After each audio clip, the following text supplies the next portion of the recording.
More than 2 months have passed since Lilly and Jack vanished, and despite exhaustive searches of the woods behind their home, no trace of the children has been found.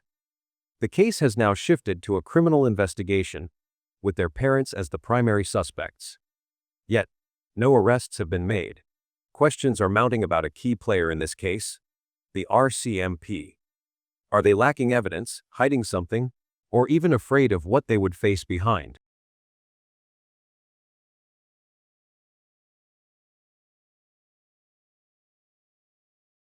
The known updates and announcement. The actions and efforts of the RCMP are clearly reflected in the quantity and frequency of their updates from the beginning of the case to this day.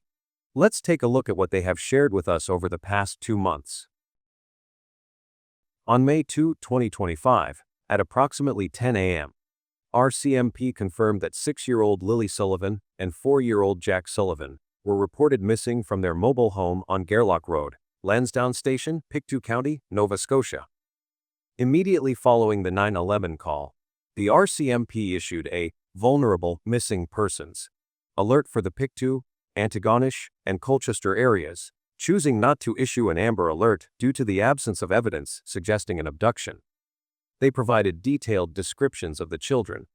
Lilly with shoulder-length light brown hair with bangs, possibly wearing a pink sweater, pink pants, pink boots, and carrying a white strawberry backpack. Jack with short light blonde hair, possibly wearing green dinosaur boots and a pull-up diaper. By 4:55 p.m. on May 2, the RCMP urged the public to avoid the search area to prevent interference with professional search teams. A large-scale search was launched, involving over 160 volunteers, K9 units, drones, helicopters, and the RCMP's Major Crime Unit, which was activated on May 3, indicating the case was considered potentially suspicious despite the public emphasis on the children wandering off. A child's footprint was found near Lansdowne Lake, but it led to no further clues. On May 3, the RCMP expanded their alert through a broadcast intrusive alert, sent to phones in the Antigonish, Colchester, and Pictou regions to heighten public awareness. On May 7, 2025, Staff Sergeant Curtis McKinnon announced in a press conference that after 6 days of exhaustive searching, the likelihood Lilly and Jack being alive was very low. The search, which covered 5.5 square kilometers of rugged, Fiona-ravaged forest with fallen trees, dense brush, and flooded streams, utilized infrared technology on drones to detect heat signatures, but yielded no results. The RCMP scaled back the large-scale search, but shifted to targeted searches in previously covered areas to increase the chances of finding clues. McKinnon emphasized that the investigation was extensive and would continue until the children were found, clarifying that the reduction in search efforts did not mean they were giving up. By this time, the RCMP had received over 180 tips from the public and conducted 35 formal interviews with community members and individuals close to the children. The Major Crime Unit's involvement since May 3 underscored the suspicious nature of the case. Additionally, Daniel Martell, the children's stepfather, handed over some of Lilly and Jack's toys, such as Lily's white unicorn and Jack's green dinosaur, at the request of the children's mother, Malehya Brooks Murray, possibly to aid K9 scent tracking or verify personal items. On May 30, 2025, the RCMP provided a significant update, confirming that Lilly and Jack were seen in public with family members at 3:17 p.m. on May 1, 2025, narrowing the window of their disappearance to 19 hours, from the afternoon of May 1 to 10 a.m. on May 2. Based on details gathered so far, we have confirmed that Lilly and Jack were observed in public with family members on the afternoon of May 1st. This sighting was supported by video evidence and eyewitness accounts, though the RCMP declined to disclose the specific location or the identities of the family members involved. Corporal Sandy Matheru, lead investigator for the Northeast Nova Major Crime Unit, stated that the RCMP was exploring all scenarios and had collected hundreds of hours of video from the Lansdowne Station area. The RCMP called on the public to provide dashcam or surveillance footage from Gairloch Road between noon on April 28 and noon on May 2, suggesting they might be investigating activities or individuals in the area prior to the disappearance. A neighbor, Melissa Scott, confirmed she submitted footage from 7 trail cameras, including one at her driveway and others in the woods, on May 20, covering 5 days prior to the disappearance. By this point, the RCMP had received over 355 tips and conducted more than 50 formal interviews. On June 11, 2025, the RCMP reported receiving 488 tips and conducting 54 formal interviews, including several polygraph tests with individuals involved in the investigation. The effort involved over 11 RCMP units, including the Northeast Nova Major Crime Unit, Digital Forensic Services, Behavioral Science Group, and Crime Analysis Services, as well as the Legal Application Support Team, which handled complex judicial authorizations to seize and examine items like phones and computers for potential evidence. Staff Sergeant Rob McCammon, overseeing the Major Crime and Behavioral Science units, emphasized that all scenarios were being considered and that every available tool and resource was in use. The RCMP expressed gratitude to the public for providing tips and videos while continuing to request additional information. The involvement of seasoned investigators was highlighted to reinforce public confidence in the professionalism of the investigation. On June 19, 2025, the RCMP confirmed the discovery of a blanket, believed to belong to Lilly, and a boot print, possibly Jack's with a green dinosaur pattern, near Lansdowne Station during a targeted search. The exact timing of these findings was not disclosed. The Nova Scotia government announced a $150 reward for information leading location of Lilly and Jack, signaling the urgency of the case. The RCMP reiterated that the children were last seen with family members on the afternoon of May 1, and the family reported last seeing Lilly and hearing Jack on the morning of May 2. Further searches were planned for May 31 and subsequent days, focusing on Gairloch Road and a nearby pipeline trail, where the boot print was found. Nova Scotia Justice Minister Becky Drouhan publicly expressed sympathy for the family and community, noting that the disappearance was felt across the province and beyond, and urged the public to provide information. The RCMP continued to call for surveillance footage and tips, emphasizing that the investigation remained active. Throughout the investigation, the RCMP interacted closely with the family and community, though some actions suggested tight control over information. On May 6, they requested that the children's grandmother, Cindy Murray, refrain from speaking to the media to avoid complicating the investigation. Daniel Martell reported that the RCMP requested his phone, bank records, and Google Maps data, conducted a 4-hour interview, and deployed cadaver dogs and a dive team to search Lansdowne Lake. The community held a prayer vigil on June 2 at West River Fire Hall, where 17 families demanded greater transparency from the RCMP. Speculation on social media, including a July 3, 2025, post alleging interference by Martell's mother, added to public distrust, though these claims lacked official confirmation. The investigation also involved external agencies like the Nova Scotia Guard, Salvation Army, Joint Rescue Coordination Centre, and Canada Heavy Urban Search and Rescue Task Force 5 during the initial search phase from May 2 to 7. Until now, the RCMP maintained tight control over information, limiting details about evidence and family involvement, which fueled community speculation, but reflected efforts to protect the investigation's integrity. The suspicious behavior of RCMP. For limiting details, RCMP have exhibited a pattern of carefully controlling information in the investigation of Lilly and Jack Sullivan's disappearance from Lansdowne Station on May 2, 2025. One prominent tactic is the use of vague language in public statements.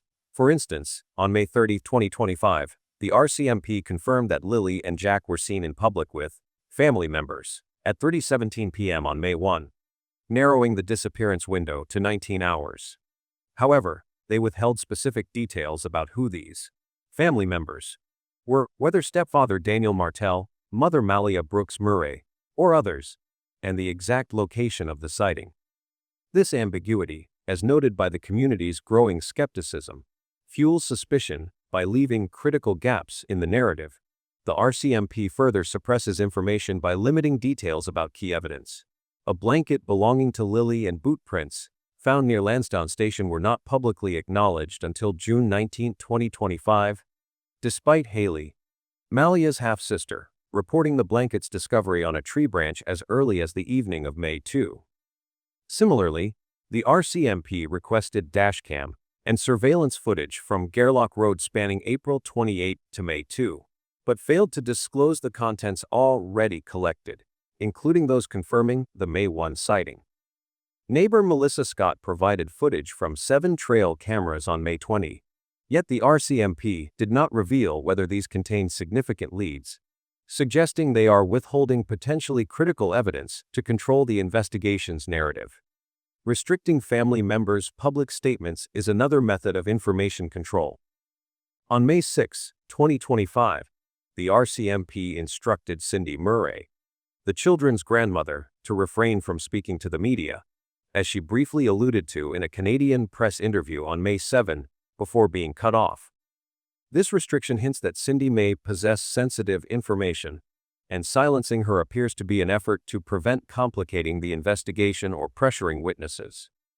Similarly, Daniel Martell revealed in an interview that the RCMP directed him not to disclose specific details, such as the precise location of the May 1 video sighting, indicating tight control over what family members can share publicly. Additionally, Darren Geddes, an individual frequently leaking case updates, revealed that a formal gag order was imposed on those close to the investigation, further demonstrating the RCMP's efforts to limit the flow of information from insiders. The RCMP's refusal to elaborate on investigative processes also contributes to their information suppression. On May 3, just 2 days after the disappearance, they dismissed the possibility of abduction, citing no evidence of unfamiliar tire tracks or strangers in the area.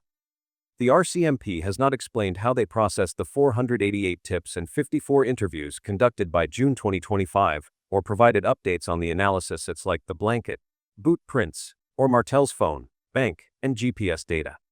Additionally, while Martell claimed he passed a polygraph test, and Malehya also underwent one, the RCMP neither confirmed nor denied these outcomes, leaving the public questioning the test's purpose or results. The behavior panel criticized the RCMP's polygraph approach, particularly the leading question, "Did you kill Lilly and Jack?" which assumes the children's death, suggesting an attempt to steer the investigation's perception without public disclosure. The RCMP's selective timing in releasing information further underscores their control tactics. The May 1 sighting was not announced until May 30, after 28 days of silence, despite Warden Robert Parker's suspicion that the RCMP may have had this information earlier. Likewise, the blanket and boot prints were only disclosed on June 19, well after their initial discovery, indicating deliberate delays to manage public reaction or protect investigative leads. The RCMP's call for footage from as early as April 28, 4 days before the disappearance, without explaining its relevance, suggests they may be pursuing a prior event, but are withholding details to prevent speculation or exposure of their hypothesis. The RCMP's silence on rumors and family-related controversies also serves to suppress information. Social media speculations about nighttime SUVs, cleaned ATVs, or a drug party at the Sullivan home, as well as Haley's account of finding drugs in the bathroom during a family dispute on May 3, have gone unaddressed by the RCMP. By neither confirming nor refuting these claims, they avoid escalating family tensions or revealing investigative focus, but this silence amplifies public distrust. Instead of clarifying these rumors, the RCMP redirects attention by repeatedly urging the public to submit tips and footage, maintaining control over the narrative. For more details about the rumors we mentioned above, the nighttime SUVs rumor suggests suspicious vehicles were spotted near the Sullivan residence around the time of the disappearance, hinting at possible foul play or abduction. However, the RCMP has not acknowledged these claims in any official statements, focusing instead on verified details like the children's last sighting on May 1, 2025, at 3:17 p.m. with family members. This silence aligns with their broader strategy of controlling information, as seen in their requests for dashcam footage from April 28 to May 2 without commenting on specific rumors. The lack of concrete evidence, coupled with the rural setting of Lansdowne Station, where unfamiliar vehicles might stand out, suggests this rumor likely stems from community anxiety rather than substantiated leads. Similarly, the rumor of cleaned ATVs implies that an all-terrain vehicle linked to the Sullivan household was cleaned to remove evidence, potentially tied to the children's disappearance. No official RCMP updates, including those on May 7, May 30, or June 19, 2025, mention ATVs, and the rumor appears to originate from social media speculation in a rural area where ATVs are common. The RCMP's refusal to engage with this claim, despite their focus on physical evidence like a blanket and boot prints, reinforces their approach of prioritizing verifiable information over addressing unconfirmed gossip. This strategy, while possibly protecting the investigation, has left room for speculation to flourish, as noted by community members frustrated by the lack of clarity. The most detailed rumor involves a supposed drug party at the Sullivan home, fueled by Haley, Malehya Brooks, Murray's half-sister, who claimed to have found drugs in the bathroom during a family dispute on May 3, 2025, involving grandmother Cindy Murray and stepfather Daniel Martell. This altercation, which required Martell's sister to intervene, is the closest the available information comes to substantiating drug-related claims, but the RCMP has not addressed this incident or Haley's allegations in their updates. Instead, they emphasize investigative progress, such as 488 tips and 54 interviews, without mentioning drug-related leads. Daniel Martell denied the party rumor in a CBC interview on May 30, but the RCMP's silence, reinforced by a reported gag order on family members like Murray and Martell, has allowed this rumor to persist.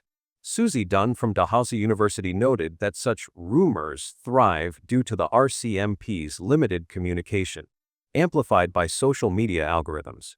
Finally, the RCMP's lack of transparency about the roles of specialized units and external agencies reinforces their information suppression. While they noted the involvement of over 11 units, including the Major Crime Unit, Digital Forensic Services, and Behavioral Science Group, they provided no specifics on their contributions. Whether the Behavioral Science Group analyzed family behavior, or if Digital Forensic Services uncovered leads from Martell's data. Similarly, the involvement of the National Center for Missing Persons and the Canadian Center for Child Protection was mentioned without detailing their roles, possibly to avoid revealing investigative directions. The RCMP's failure to disclose which of the 488 tips were dismissed or pursued, or their silence on the family dispute involving drugs, further suggests a deliberate effort to shield sensitive aspects of the case, potentially to protect the investigation or manage public perception. It can be seen that RCMP employed several strategies to manage public opinion during the investigation into the disappearance of Lilly and Jack Sullivan, which began on May 2, 2025, in Lansdowne Station, Nova Scotia. One prominent tactic was actively engaging the community to shift focus from the investigation's slow progress to public participation. On May 30, 2025, the RCMP issued a call for dashcam or surveillance footage from Gairloch Road between April 28 and May 2, encouraging the public to contribute information. This request was reiterated on June 11, emphasizing the community's critical role in supporting the investigation. By June 19, the RCMP combined another call for footage with the announcement of the $150,000 reward offered by the Nova Scotia government for information leading to a resolution. This reward not only incentivized public involvement, but also redirected attention toward hope for a breakthrough, mitigating criticism about the lack of progress. To reinforce the perception of a thorough and professional investigation, the RCMP consistently highlighted the scale of their efforts.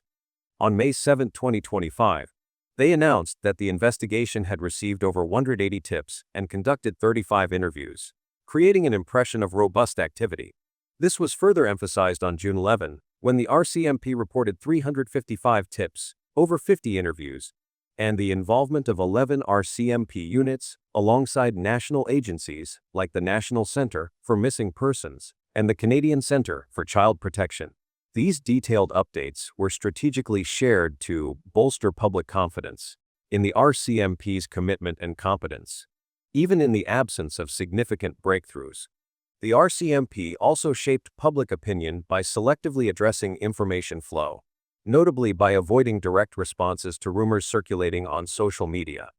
However, despite efforts to control case-related disclosures, individuals like Darren, Janie, Belinda, and even Daniel Martell, the primary suspect early in the case, publicly shared details about the investigation, including police approaches, interrogations, and individuals involved. While the RCMP intervened to limit disclosures related to their own processes, they notably did not address statements targeting specific individuals, particularly Malehya, who faced negative speculation and unfavorable narratives. This lack of direct intervention may have been a deliberate choice to minimize unnecessary actions as part of the investigation, but it also shifted public criticism away from the RCMP and toward Malehya and her associates. By allowing such narratives to persist without correction, the RCMP indirectly reduced scrutiny on their own actions, focusing public attention on the family dynamics instead. It's clear that this case has driven RCMP to a crisis, and they has taken several steps to protect its image throughout the investigation. One key approach has been their decision to avoid publicly commenting on contradictions in family statements, such as Malehya Brooks Murray's claim that the children were ill from April 30 to May 2, which conflicted with a video from May 1 showing the children in good health. By staying silent on such discrepancies, the RCMP mitigated potential tensions and avoided fueling speculation that the family may be involved in the disappearance. In addition, the RCMP has handled sensitive information about the children's potential autism with care.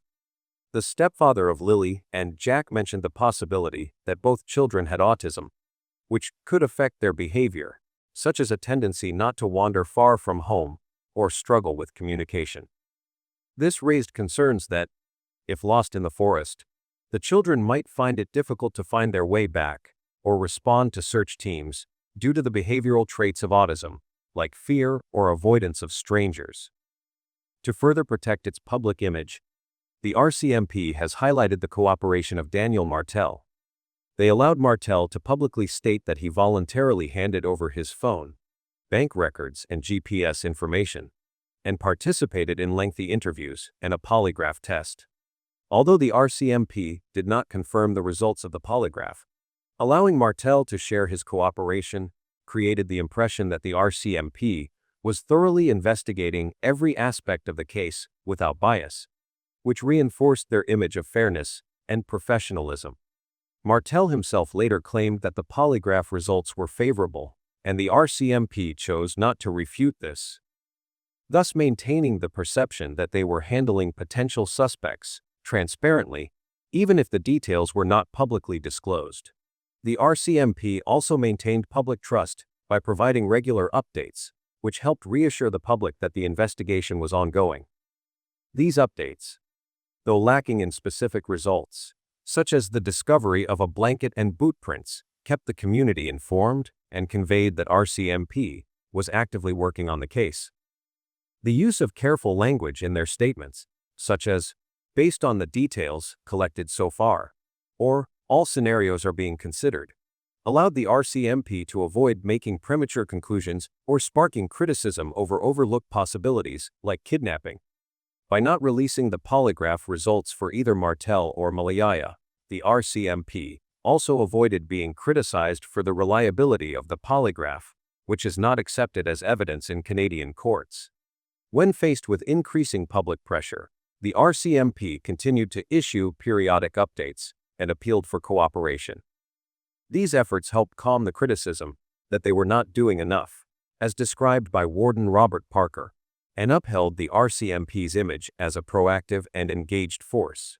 Moreover, the RCMP utilized statements from Minister of Justice Becky Duhan, warning that misinformation could harm the case. To direct the public's attention towards providing legitimate leads, instead of spreading rumors. This helped protect the RCMP's image as an institution focused on uncovering the truth. In terms of community involvement, the RCMP made a point of acknowledging the support from the First Nation Sepeknikadik community, which engaged in prayers and tied pink ribbons in honor of Lilly and Jack. By emphasizing their collaboration with this community, the RCMP helped portray themselves as sensitive to cultural values, which was important given the historical tensions between the RCMP and Indigenous communities in Canada. Additionally, mentioning community memorials, such as the teddy bears and flowers at the RCMP detachment in Stellarton, allowed the RCMP to display empathy and solidarity with the community, further reducing the perception that they were detached or unsympathetic to the family's pain. The RCMP also employed empathetic language in their statements, such as referring to Lilly and Jack as children of all of us, and urging the public not to let their light fade.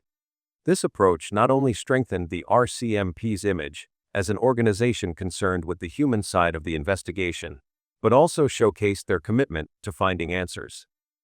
To deflect criticism about transparency, the RCMP shifted the focus to external factors such as the challenging environmental conditions, including the impact of Hurricane Fiona on the forest terrain. In a statement on May 7, Staff Sergeant Curtis McKinnon explained how the weather and dense undergrowth hindered the search, which allowed the RCMP to justify the lack of progress without admitting any shortcomings in the investigation. This strategic communication helped maintain the perception that they were working in difficult circumstances, rather than being ineffective or opaque. As mentioned, the RCMP also emphasized their collaboration with external witnesses, such as Melissa Scott, who provided footage from her hunting cameras on May 20. Although the contents of the footage were not disclosed, the RCMP highlighted the community's support, reinforcing their image as an organization that works closely with local resources.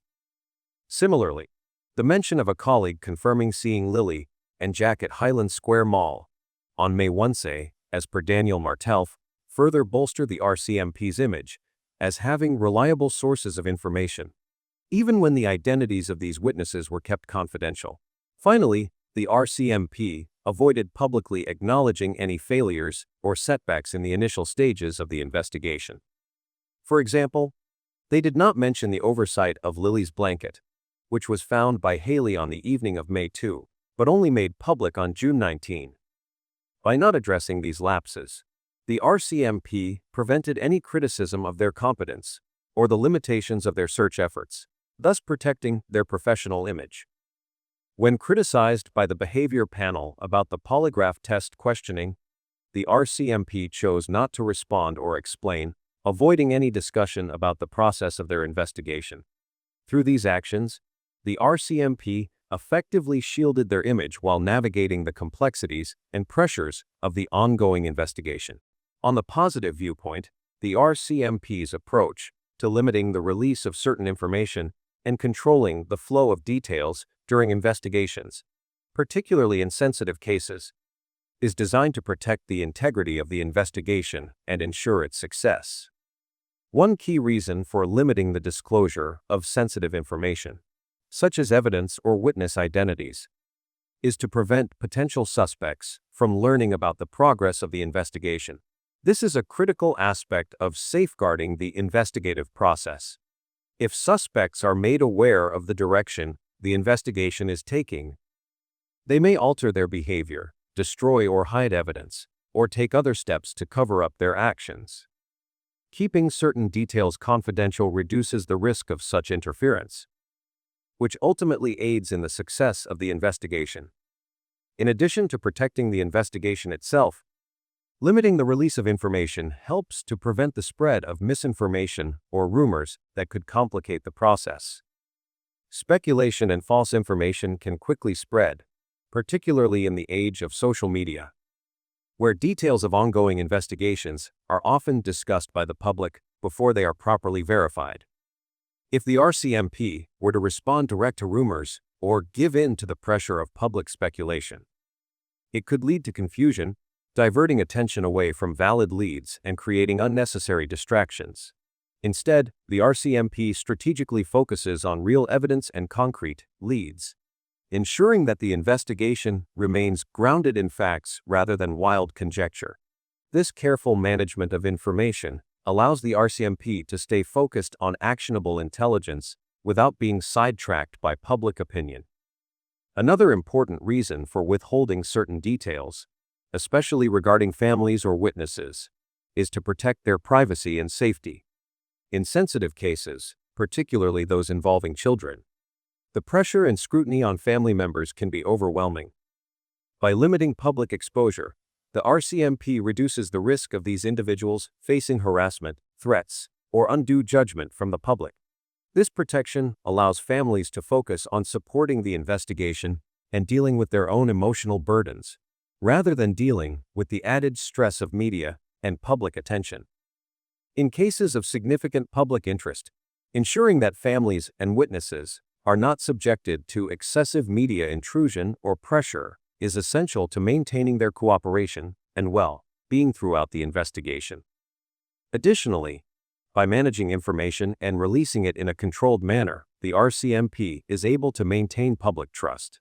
Transparency is important, but there is a fine balance between keeping the public informed and safeguarding the integrity of the investigation. By providing regular updates, even without disclosing all the specifics, the RCMP can reassure the public that progress is being made and that the investigation is ongoing. This approach not only keeps the community engaged, but also prevents the sense of stagnation or neglect that can arise when too few updates are given. Public trust is further maintained when law enforcement openly calls for cooperation, creating an image of a police force actively seeking help from the community and not withdrawing from the investigation despite challenges. These regular updates serve as a way of keeping the public informed and involved, creating a collaborative atmosphere in which citizens feel they have a role to play in solving the case. Controlling the flow of information also allows the RCMP to optimize its resources.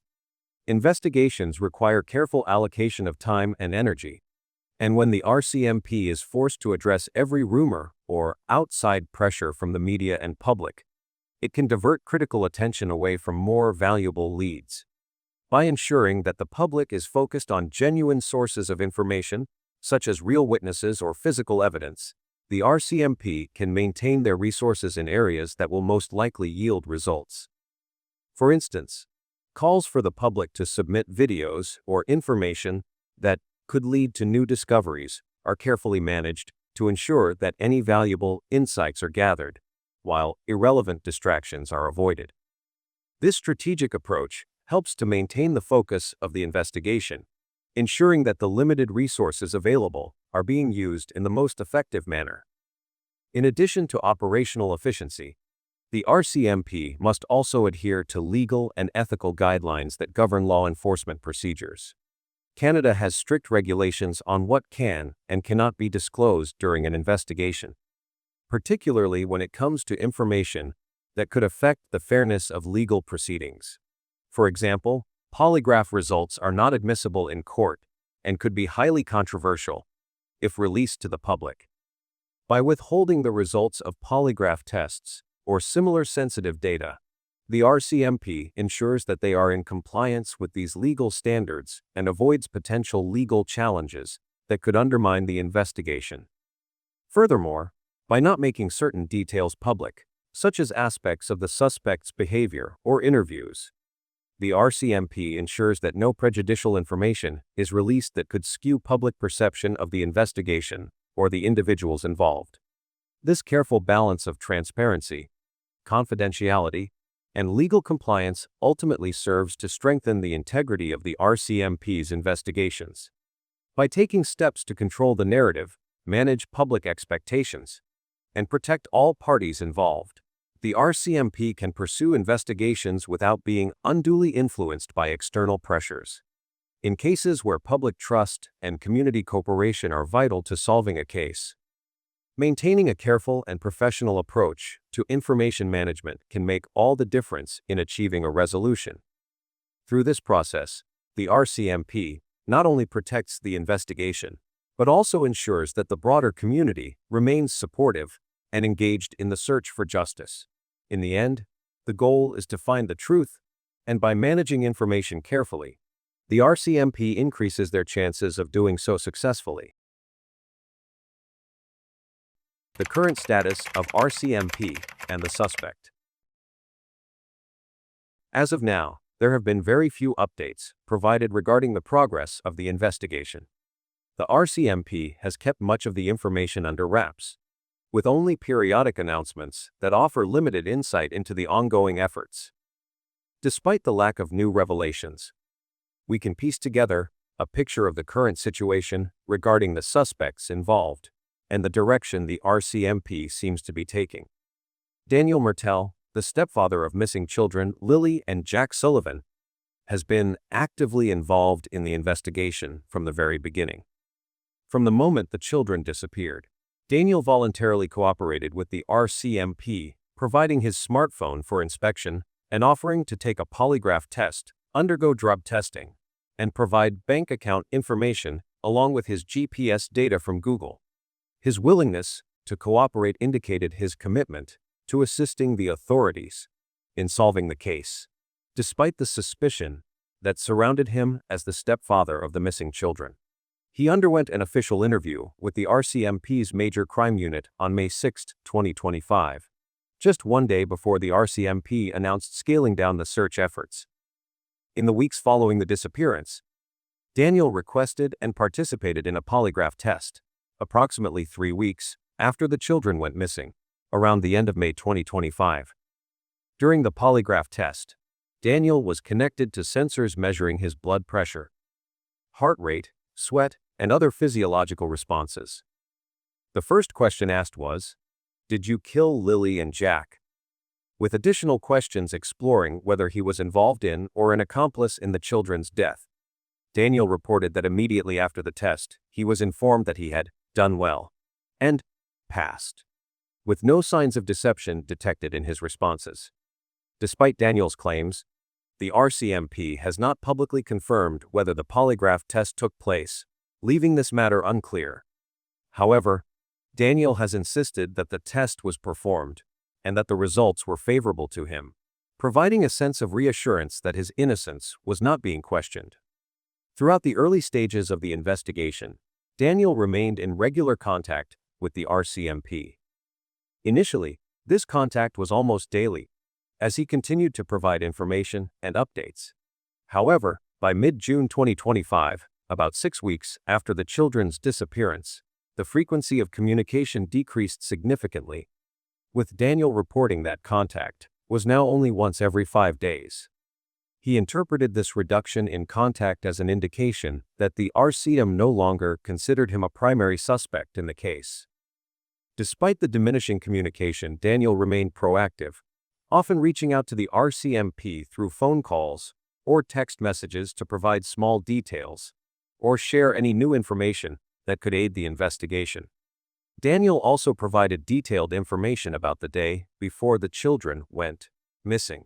He confirmed that Lilly and Jack were seen on surveillance cameras in the area near Highland Square Mall on the afternoon of May 1, 2025, accompanied by himself, Malehya Brooks Murray, and the baby, Meadow. A colleague of Daniel's also corroborated this by confirming to the RCMP that they had seen Daniel with the children in the parking lot.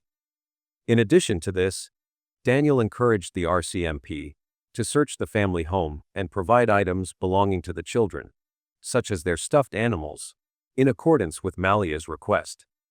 In terms of his own involvement in the search efforts, Daniel actively participated in the physical search and consistently provided any relevant information to the RCMP when needed.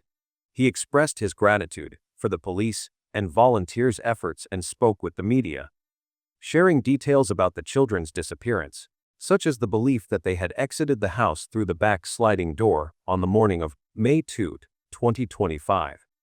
He also worked to dispel rumors, specifically denying allegations of a drug party taking place at the house before the children went missing. In early June 2025, Daniel took part in a candlelight vigil held in Stellarton to honor Lilly and Jack, releasing 2 paper lanterns into the sky in their memory. However, despite his active participation in the investigation and public displays of support for the children, Daniel faced restrictions from CPS, who prohibited him from seeing his 16-month-old daughter, Meadow, due to the ongoing investigation into the children's disappearance. Daniel visited the CFS office in Stellarton in an attempt to meet with Meadow, but was denied access. Despite his cooperation with the RCMP, Daniel felt from the outset that he was being treated as the primary suspect, largely due to his role as the stepfather of Lilly and Jack. He remarked, "Of course, the stepfather is always the prime suspect right off the bat." From the very first days after the children went missing, Daniel sensed that the RCMP viewed him with suspicion. However, he made it clear that he was committed to proving his innocence, offering to provide any evidence that could demonstrate his lack of involvement. He requested the polygraph test and willingly handed over his phone, along with offering his banking information and GPS data. Daniel expressed his desire for the investigation to move forward, stating, "I've given them everything to show them that I want this investigation to move forward."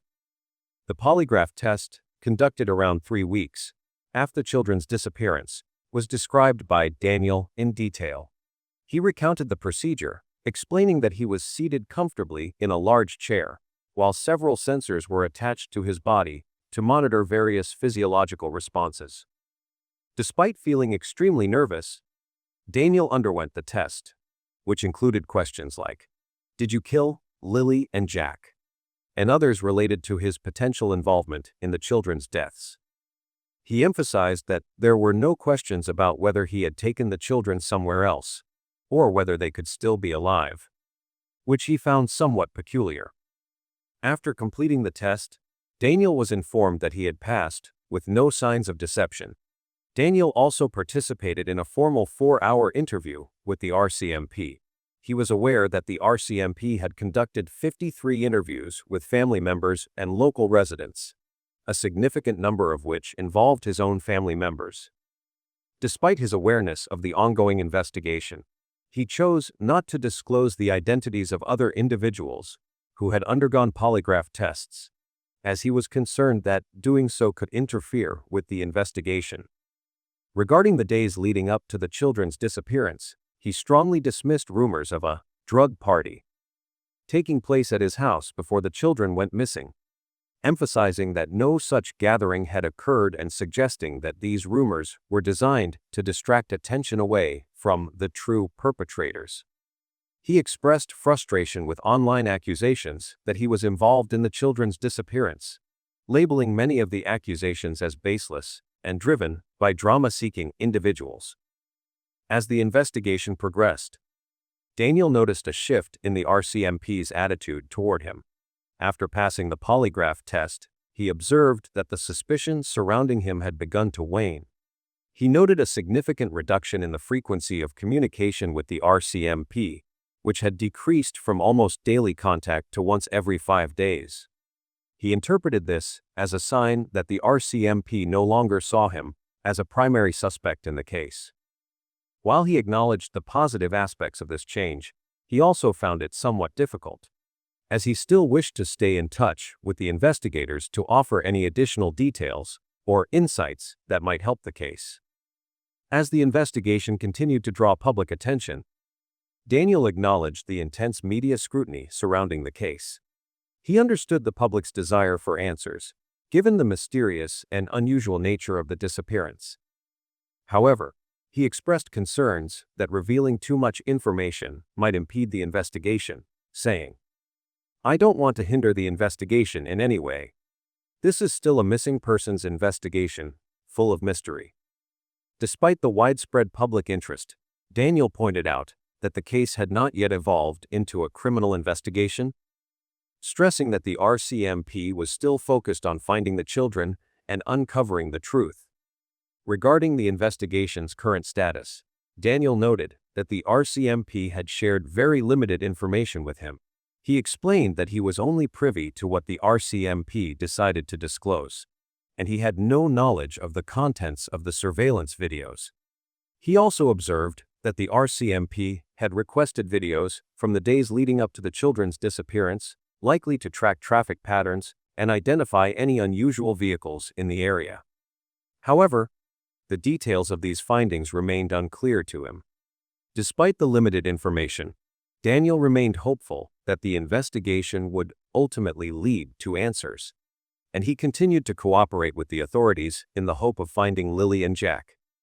Unlike Daniel, the investigation involving Malehya Brooks Murray, the mother of the missing children, Lilly and Jack Sullivan, has remained shrouded in uncertainty as the case continues to unfold. Malehya's role in reporting the disappearance on the morning of May 2, 2025, when she called 911 to report that Lilly and Jack had gone missing from their home, marked the beginning of her involvement in the investigation. According to Daniel Martell, Malehya and he were in the bedroom with their 16-month-old daughter, Meadow, when Lilly entered and exited the room multiple times, and Jack was heard in the kitchen. Soon after, the children were no longer heard, and it became apparent that they had disappeared.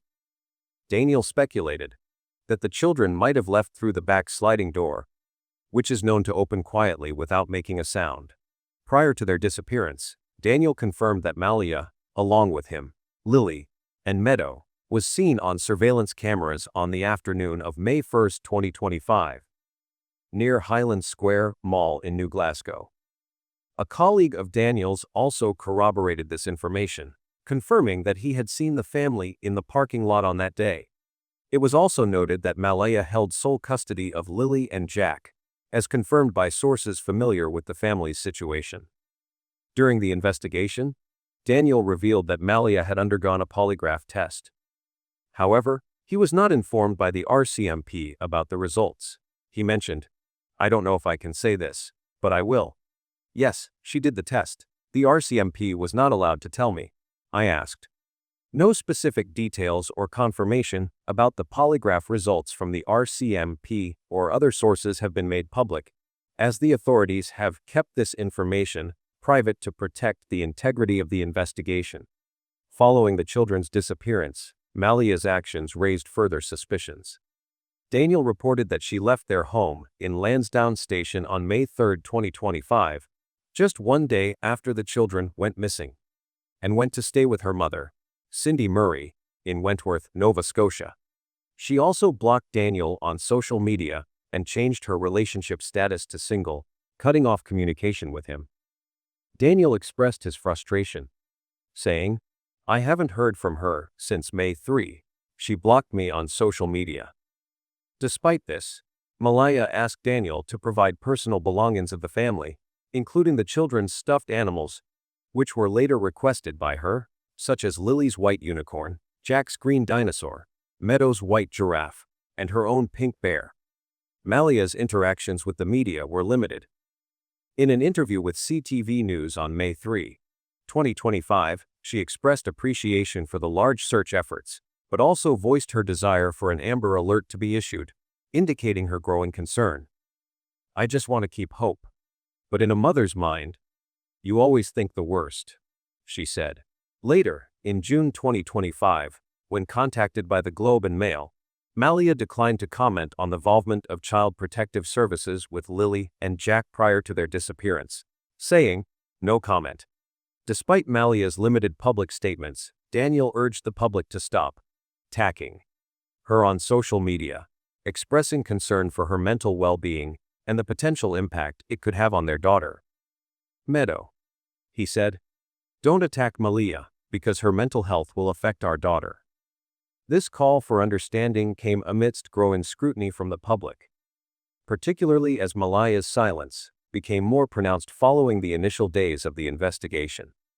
In the months leading up to June 2025, it was revealed that Malehya and her children had been investigated by the Nova Scotia Child Protection Agency a few months before their disappearance, although no specific details were disclosed.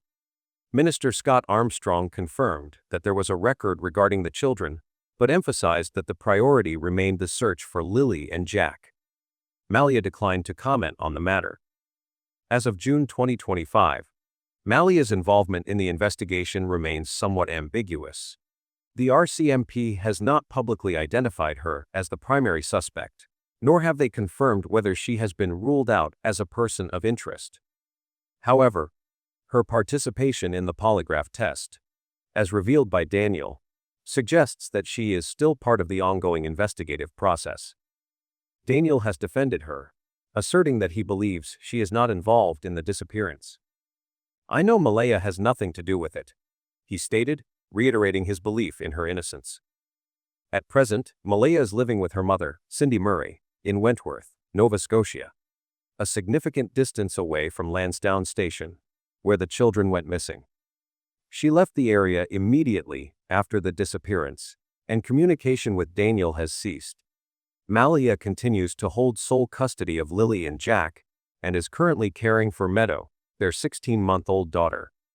Despite the emotional strain of the situation, Malehya's decision to leave the area, block Daniel on social media, and limit her communication with the media has raised suspicions, although Daniel has called for public empathy and understanding.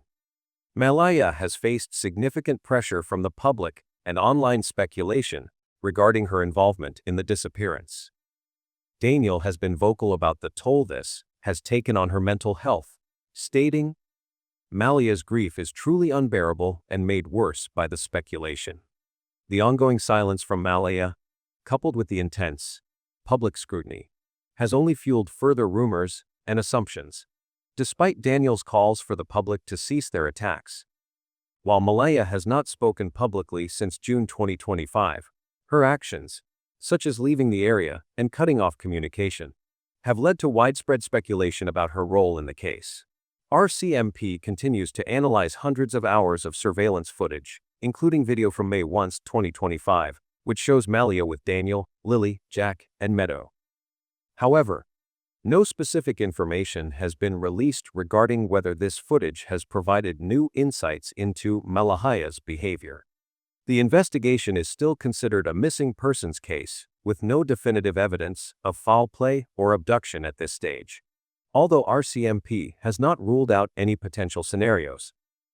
It is clear that the RCMP is still considering Malehya's role in the disappearance, but they have not made any official statements confirming or denying her involvement.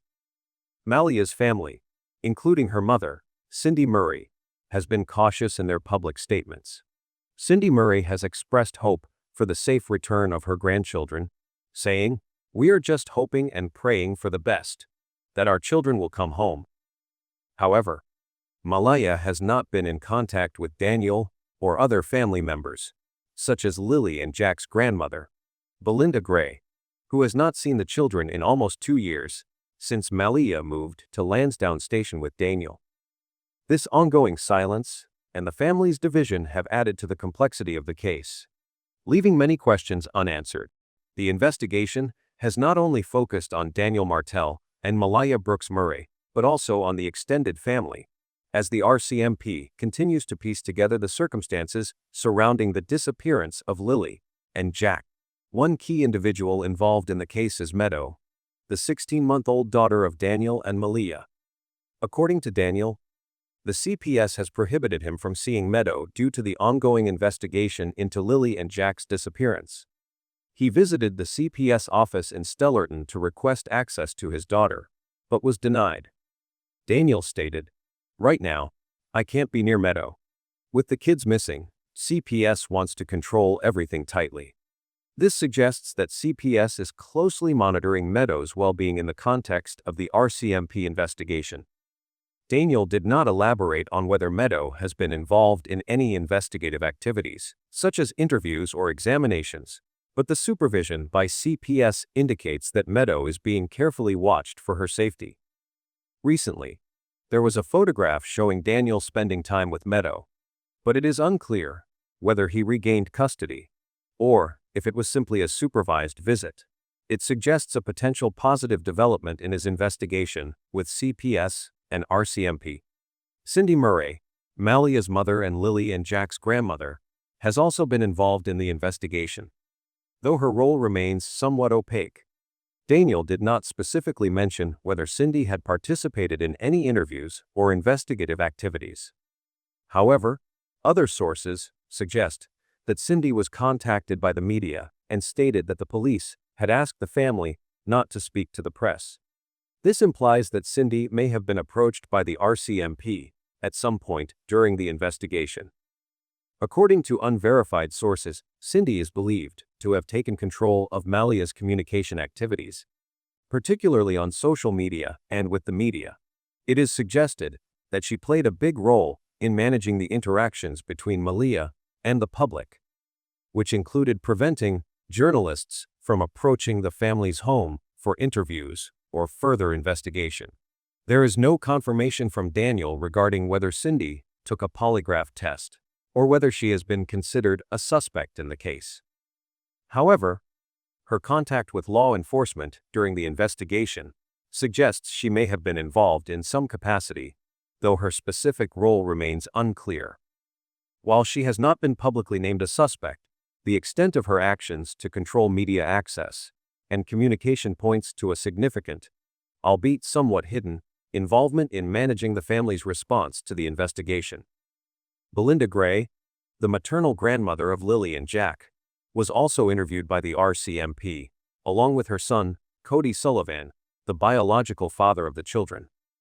According to Belinda, neither she nor Cody was asked to take a polygraph test, which indicates that the RCMP did not consider them to be primary suspects at that stage of the investigation.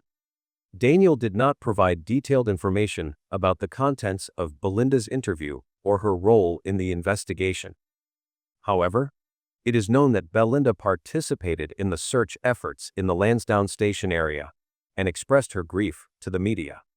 This level of involvement and the public display of her emotions suggest that Belinda is deeply affected by the disappearance of her grandchildren, though her role in the investigation remains peripheral. Cody Sullivan, the biological father of Lilly and Jack, has also been interviewed by the RCMP. Belinda confirmed that Cody was one of the individuals who underwent an official interview. These interviews typically lasted between 1 to 2 hours, but Cody was not asked to take a polygraph test, according to Belinda. Daniel did not offer additional details about the content of Cody's interview or the level of suspicion surrounding him. Belinda further confirmed that both she and Cody had passed through the RCMP's investigation process, and they have not spoken further on the matter.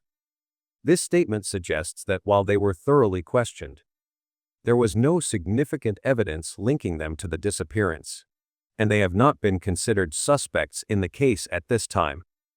In conclusion, while the RCMP continues its investigation into the disappearance of Lilly and Jack, the extended family has been subject to various levels of involvement and scrutiny. Meadows' welfare is being closely monitored by CPS, and while Daniel has had limited access to her, there are indications that the situation may be improving.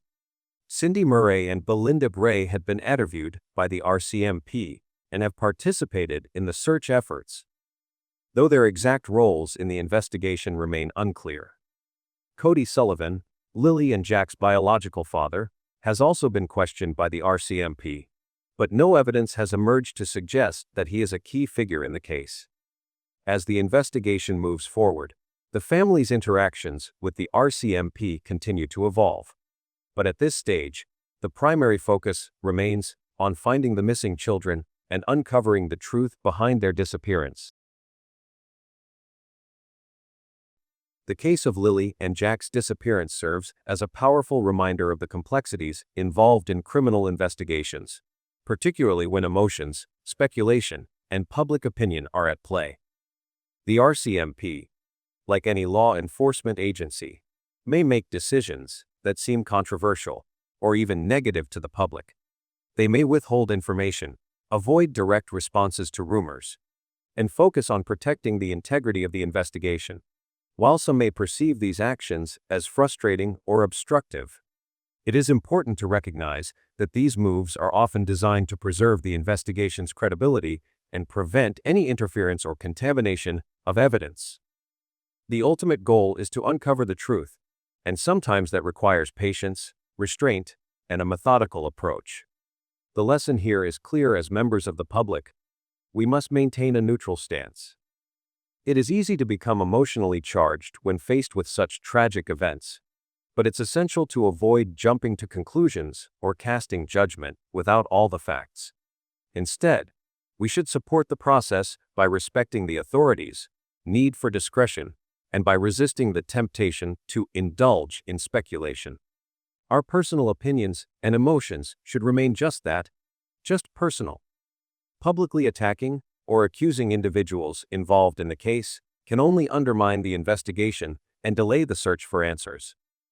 At the end of the day, the priority is the safety and well-being of the two missing children. We must continue to hold on to hope, pray for Lilly and Jack's safe return, and trust that those in charge will do everything in their power to bring closure to this heartbreaking situation. The answers will come, but only if we remain patient, respectful, and focused on the truth. Until then, let us keep the children in our hearts and prayers, hoping that one day they will be found and reunited with their loved ones.